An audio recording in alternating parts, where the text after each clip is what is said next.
Hello, everyone. Welcome to another episode of Cryptocurrent. Your host here, Richard Carthon.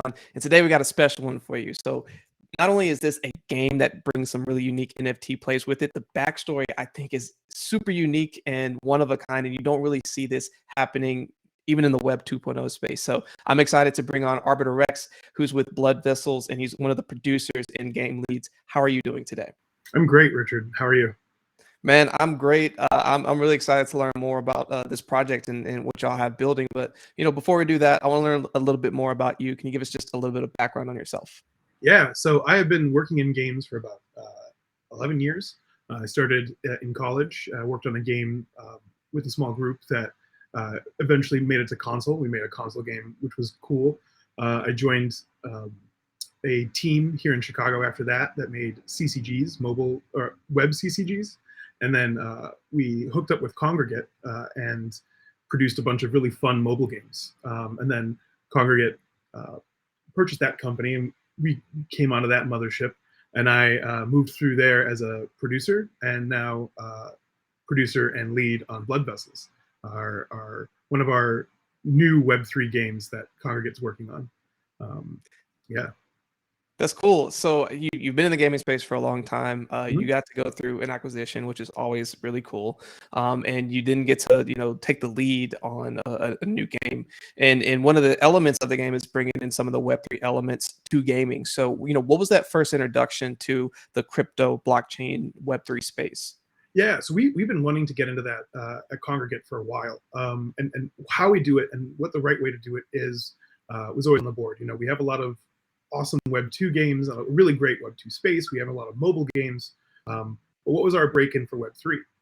We have the Bitverse, which is really cool, but it is Web 2 to Web 3. What's something that's completely Web 3? And so that's what Blood Vessels is. It's a game that is made to be part of the space from the start.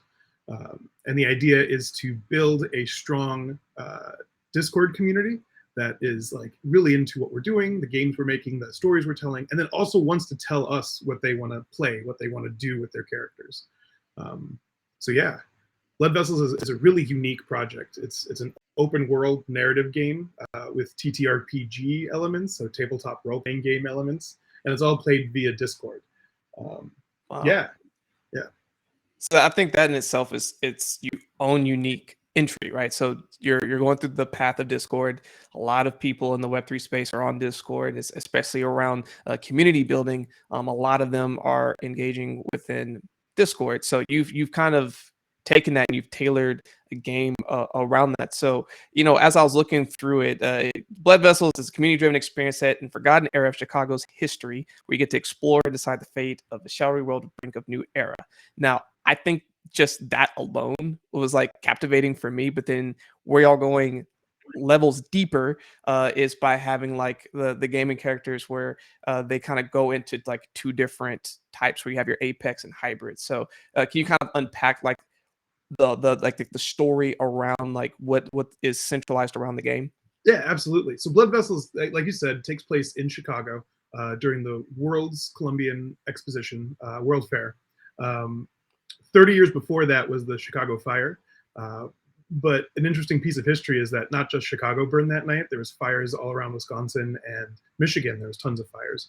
And after these fires, these vampires emerged. And these vampires are what we are creating. That's the NFT, the character that we want players to pick up. And so these vampires split into Apex and Hybrid. And the Apex vampires are more, Bela Lugosi, Dracula, seductive, regular humans. And the hybrid vampires are kind of grody, weird.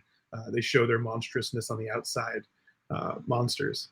The NFTs themselves, the vampires, are made out of two sets of traits. There's the art traits, so what sort of hair, eyes, background, that fun stuff, or in the case of the hybrids, mutations you get.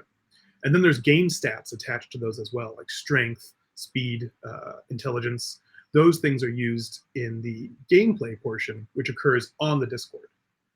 We're actually developing technology that integrates with Discord that will be able to reference the NFTs and their stats and use those to help to help reveal the world.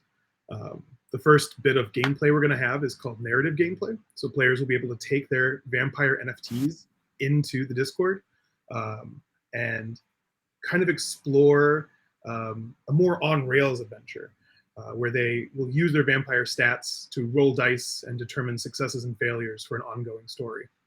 And then we're also developing a little bit of a exploration, almost an open world sort of feeling within the Discord, where you can actually walk around and check out the White City with your vampire and get into weird situations and stories, hopefully seeding that with more narrative gameplay. And then the far future, the idea that really excites me is trying to get that tech into the players' hands so that they're the ones, the owners of the vampires are the ones making the stories.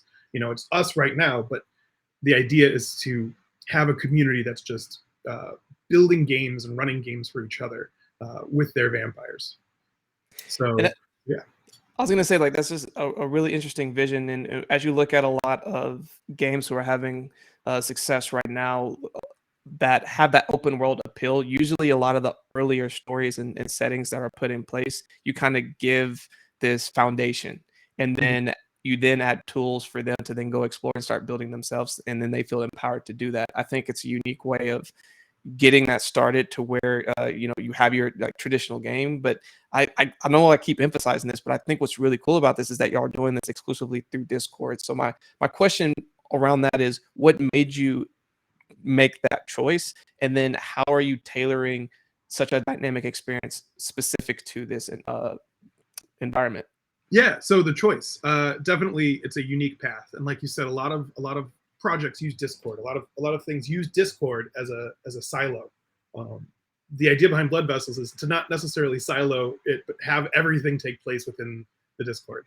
So yeah, just trying to have a one-stop shop for both the game and the community, rather than having multiple places.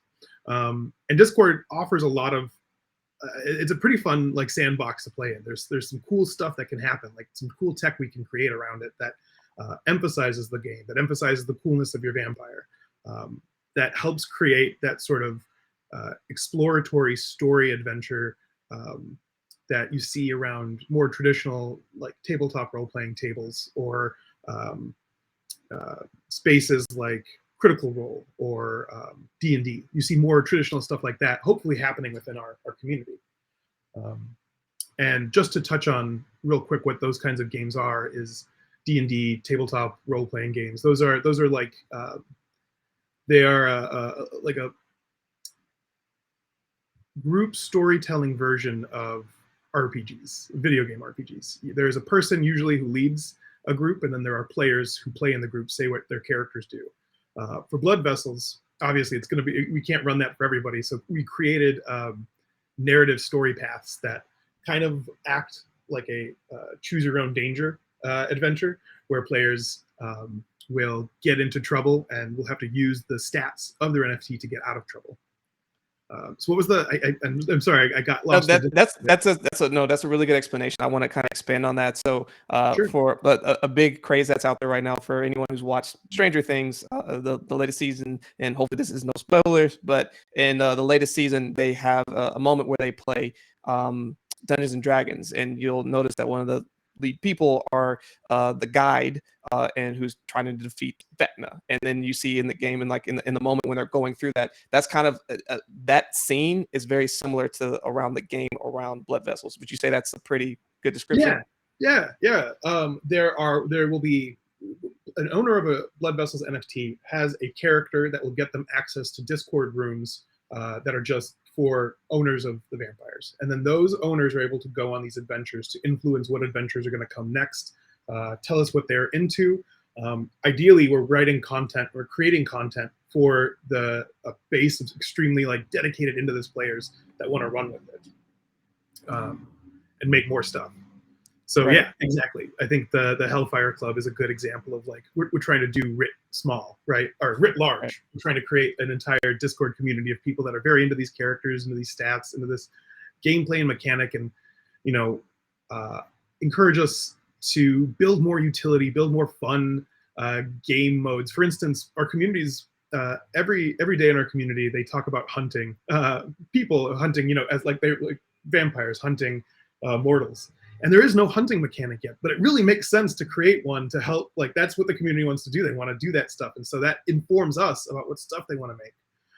So we've added that to our list. Like, how can we make hunting actually, within the game, very fun, even if it's just a daily thing, a check-in.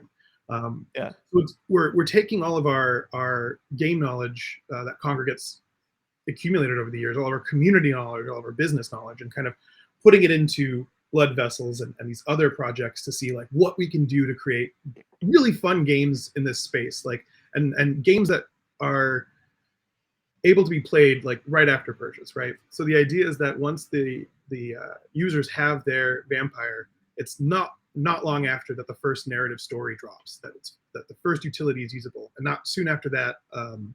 We're working on a demo for that White City thing that I had mentioned, and then more narrative stories. The idea being that, all right, you got your vamp, let's get them out there, let's use them, let's stunt on other players and show off how good you are.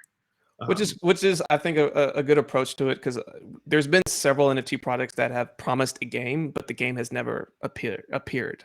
And we understand, or for those who are in the gaming community, understand that a good game takes a while to build. But I think by building the really good game and then by dropping your NFTs so where they align at the same time to where you get the vamp and you immediately can start playing, I think that's a good strategy, and I think it will be advantageous for your community. But you've touched on the word, and I have too, and I want to spend time here now on community and how important this is to build a strong community in general, but a lot of people do it around a Discord, and for the purposes of the game, since it's being played through Discord, your community lives there. So how has it been to create your initial community and then be able to take feedback from that and be able to tailor it around the development of Blood Vessels? Yeah, so the Blood Vessels community is an organic community, one that we had to start from the base, from nothing. We had to grow. We had to find people who were into vampires. We had to find people who were into horror. We had to find people who were into games, who were into the Web3 space, who were willing to like jump into another project, another one that just looks like, is this enough? Is this good? Are these vamps attractive? Are these things? So growing that from nothing to something has been a really interesting journey. Just trying to figure out what appeals. How do we get people into this? What kind of ads? What kind of marketing? What kind of way we can frame vampires that like is going to reach the audience we want, because the audience we want are people who are going to be very engaged, and the audience we have right now look like they're going to be that engaged player base, but we're growing that. And I'm just excited for when we hit the Discord with a demo. You can actually check out the Discord right now and create a beta vampire, which will give you stats like a vampire that you purchase will have. And then you can do things like skill test. So you can test out a little bit of like what the game means, what does skill test mean, what does this button do, play a bit. But then we plan on getting a Inferno, Inferno is the name of the narrative gameplay that's going to drop on launch. We're planning on getting a demo gameplay out that players will be able to use their beta vampires on in our Discord. So you can just come, make a beta vampire, test out the game a little bit, see what it's like, get an idea of what future utility will be.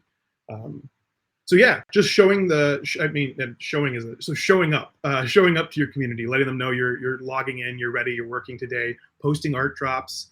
We have an AMA today that's going to be exciting.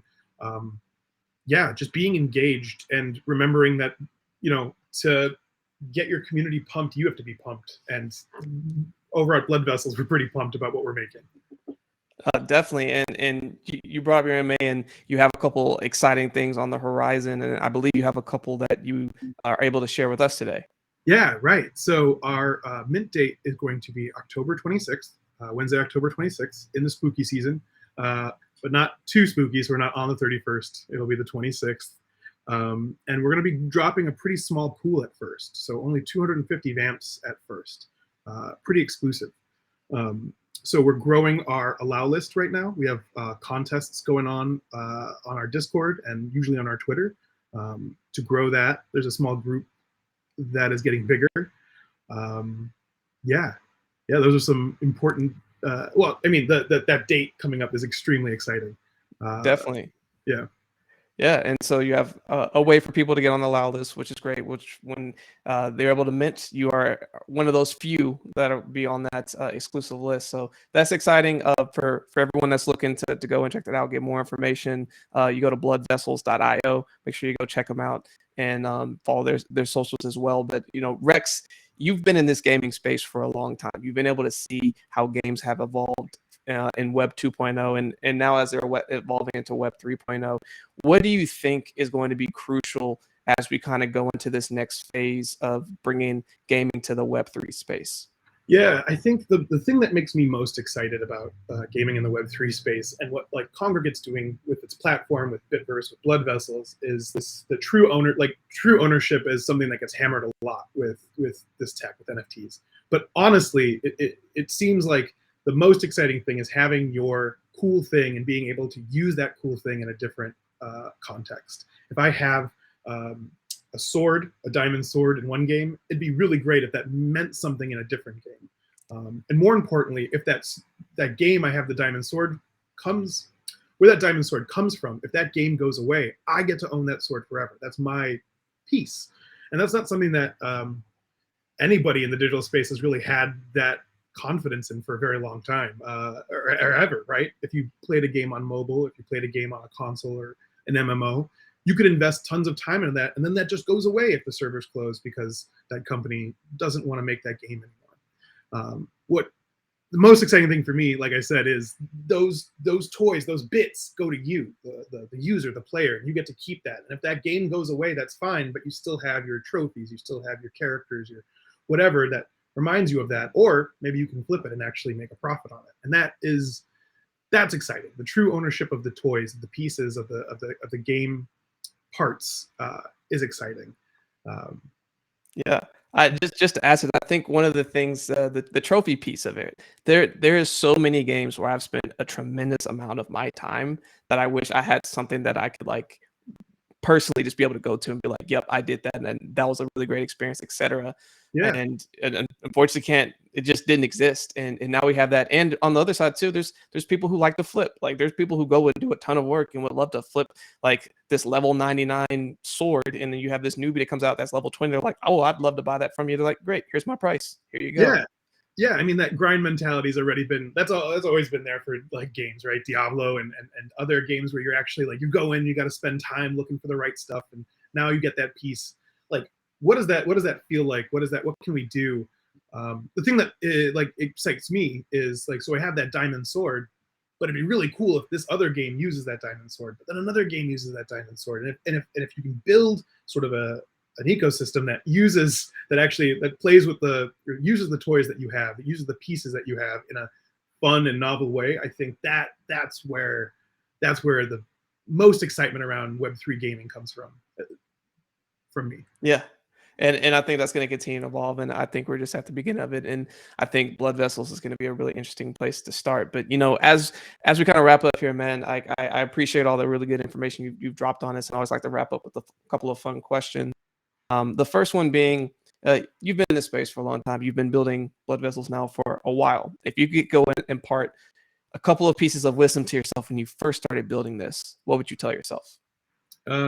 Stubbornness is tricky and can be a good filler for being brave when you need to be. And it's tricky because everyone says it's hard. It's hard work literally because you have to put time into it, but it's also hard work because you are putting yourself and your ideas and projects out. You're trying to see if people are going to come to it, and being stubborn, or at least open, pushing when it feels like you really, when the voice in your head is saying maybe we should hold back or maybe we should try and change it. That's the trickiest thing. It's getting past that, but it's worth it. What is it? The valley of despair that happens on the way to creating a project. Not that we hit that with the peaks and valleys. Not that we ever got too low with Blood Vessels, but it just being part of something new at the start, like Blood Vessels is. It's a new project. My team working on it is interesting because it's one assembled for it from all of our different groups within the company. So it was kind of a Avengers moment from inside. It's you got to be a little stubborn, but a little soft, accepting, ready to roll, ready to take on ideas. Also ready to say no. I'm kind of all over the place here. It's a lot of lessons. Yeah. But But they're all critical. I mean, you have to have the conviction and have the steadiness, but you also have to be willing to take in new information and make yeah, small pivots without it deviating completely off the path, but enough to get you back on track. I think persistence is probably a better word than stubbornness because it implies more nobleness maybe in working. But yeah, I think that's right exactly. I think persistence and conviction. Um, Trying to tell people what your project is and what the stuff you're working on without sounding too bonkers is fun and a fun challenge. Communicating what we're working on, communicating what the project is also been tricky because we are pitching people in a very unique game, a Discord RPG game with vampires that take place in the past. What does that mean? Well, hop on in. It's fun. You'll find out. Right. It's pretty easy to get in. So yeah. So the two takeaways: be persistent in your conviction, but be able to take in enough information to pivot when necessary. But also effective communication around what it is that you're building and why people should care, and having that be its own unique challenge. I agree with that. Even with people in established brands, people are always rebranding themselves. People are always trying to see how have they evolved over time and how do they position it to their audience and what they're trying to do. So I think that's just a really good reminder around always be figuring out how you can, with as few words, be as impactful as possible with why someone would want to be a part of what you're building. So Yeah. definitely appreciate that. I hope we did a good job of showing that off for Blood Vessels because Blood Vessels is a really, really cool, unique, out of this world sort of thing that we're doing. And I really want it to just keep growing. I really want it to be this weird space that just keeps getting bigger and bigger slowly. Well, it sounds like you're building the community to do it. And if I know anything about the Web3 space, you get a good community and it has some initial success. Nothing but upside from there. So excited to see how it all pans out. But what is a final thought, Rex, that you want to make sure that you want to leave with all the listeners here today? Final thought. Yeah, go out, check out new things, dig into projects, dig into things that you're not sure that you would like. Just look at them, check out things because you expand your horizons, you expand the stuff you might not know you actually like, or you might not know that actually interests you. So dig in, expand, look around projects, people, places, everything, media, dig into things and enjoy it. For sure. I think that's a great final thought. I know I'm trying to always expand my horizons and learn new things and be around new people just to get changing perspectives. And you never know how one conversation can change the path of your life and what interests you. So I think that's a great final thought, Rex. Again, for all those who are listening, to learn more information, make sure you go to bloodvessels.io. But Rex, what are some other ways that people can learn more and also connect with you?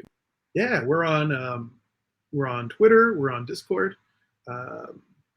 We're at bloodvessels.io, Discord at discord.gg/bloodvessels. We're on Twitter, bloodvessels NFT, and Medium, bloodvessels.medium.com, which are all great places to check out the art, to check out the lore, join the Discord, make a beta vampire, start rolling some dice, interact with our community. Yeah. Perfect. Well, again, thank you so much for spending time with us. Thanks for all the information. And of course, to everyone listening, stay cryptocurrent. Thank you for joining us for another episode of Cryptocurrent. Cryptocurrent is a cryptocurrency and blockchain education platform that's bridging the gap between the curious newcomers who are just discovering the space and the thought leaders who are shaping its future.